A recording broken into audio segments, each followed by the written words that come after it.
गीता कोड़ा जी phone line पर जुड़ चुके हैं। गीता कोड़ा जी, आपका बहुत स्वागत है और सबसे पहले आपको शुभकामनाएं। बीजेपी ने आपको उम्मीदवार बनाया है, बीजेपी ने आप पर भरोसा जताया, क्या कहेंगे?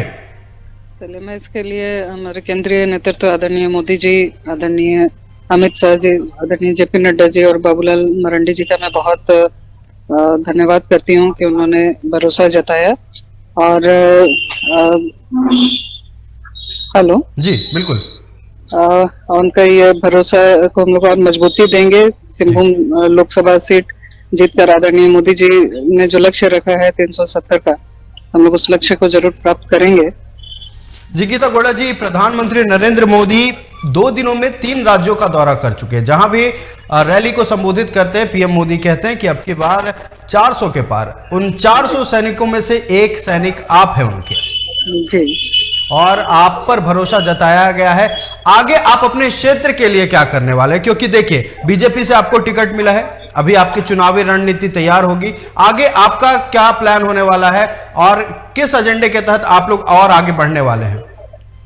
देखिए, जिस तरह से आदरणीय मोदी जी हर गांव, कस्बा, शहर, डगर का विकास कर रहे हैं, हर समुदाय को लेकर के, चाहे वो किसी भी जाति समुदाय का हो, वो नहीं देख के वो देखते हैं कि भाई इनके लिए हम क्या कर सकते हैं। जिस तरह जिस श्रद्धा के साथ वो कार्य कर रहे हैं, तो उनका कार्य ही बताता है। और ये क्षेत्र आज इस जो सिंहभूम क्षेत्र है या झारखंड है, इसको सबसे ज्यादा जरूरत है मोदी जी के नेतृत्व की। क्योंकि यहाँ पर जिस तरह से जो पलायन है, लोग यहाँ से पलायन कर रहे हैं क्योंकि यहाँ रोजगार नहीं है, यहाँ की सरकार का विजन नहीं है यहाँ के लोगों के लिए। आज लोग यहाँ अपने आप को सुरक्षित नहीं महसूस कर रहे हैं। आए दिन कई तरह की घटनाएं हो रही है, महिलाएं अपने आप को सुरक्षित नहीं महसूस कर रही हैं। लोगों का इस सरकार से भला होने वाला नहीं है। झारखंड मुक्ति मोर्चा और कांग्रेस से तो जो भी कार्य होगा वो आदरणीय मोदी जी के नेतृत्व में होगा। तो निश्चित रूप से लोग उन पर भरोसा करते हैं और यहाँ से लोग 14 की 14 लोकसभा सीट जीत करके आदरणीय मोदी जी को समर्पित करेंगे। गीता कोड़ा जी, देखिए, आपको हमने पहले ही शुभकामनाएं दी और आपको बीजेपी ने उम्मीदवार बनाया, ठीक है। कांग्रेस से ऐसी क्या नाराजगी हो गई थी जो ऐन वक्त पर साथ छोड़ना पड़ा? देखिए, कांग्रेस में सुनवाई नहीं थी, लोग वहाँ कार्य नहीं करना चाहते थे। लोग सिर्फ अभी भी राजा साहब की तरह बैठ करके रहना चाहते हैं। उनको जनता से कोई मतलब नहीं है, जनता के कार्यों से कोई मतलब नहीं है, उनकी समस्याओं से, उनकी तकलीफों से उनको कोई मतलब नहीं है जी। और हम लोग चाहते थे कि भाई इस क्षेत्र, हम जब चुनाव हम लोग लड़े तो हम लोगों ने लोगों से कई सारे वादे किए थे, यहाँ की जनता से हमने कई सारे वादे किए थे कि भाई हम लोग इस क्षेत्र का विकास करेंगे, इस क्षेत्र के लिए कार्य करेंगे। लेकिन इस सरकार की मंशा नहीं रही, जो झारखंड सरकार की। इसलिए कई और भी बहुत सारी बातें हैं, लोग सुनते नहीं है। कार्य कहने को तो कार्यकारिणी अध्यक्ष बनाया गया था, लेकिन बिना कार्य के कार्यकारिणी अध्यक्ष थे। ना संगठन में सुनवाई थी, ना ही जनता के बीच में ये लोग काम करने देते थे।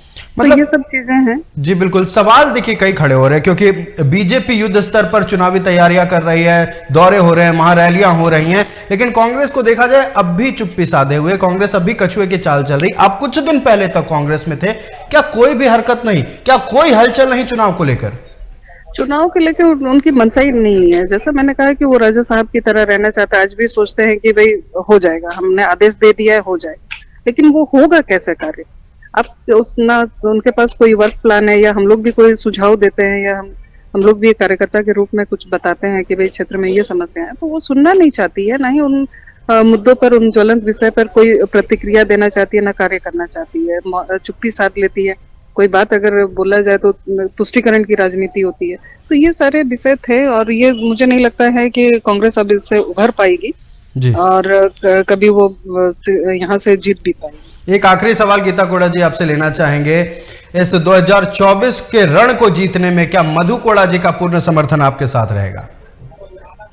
यहाँ की जनता, सिंहभूम की जनता का पूर्ण समर्थन है। यहाँ के नहीं, सवाल मधु कोड़ा जी को लेकर, मधु कोड़ा भी यहाँ के मतदाता हैं, तो निश्चित रूप से उनका भी समर्थन। नहीं, एक मतदाता के तौर पर नहीं, एक सपोर्ट सिस्टम के तौर पर। मैंने कहा ना, संगठन है, संगठन का सपोर्ट सिस्टम है। आदरणीय मोदी जी का नेतृत्व है। भारतीय जनता पार्टी एक बहुत बड़ी पार्टी है, बहुत बड़ा संगठन है, उस संगठन का। जी बिल्कुल। गीता कोड़ा जी, आपका हमारे साथ जुड़ने के लिए और तमाम बातचीत के लिए बहुत बहुत धन्यवाद।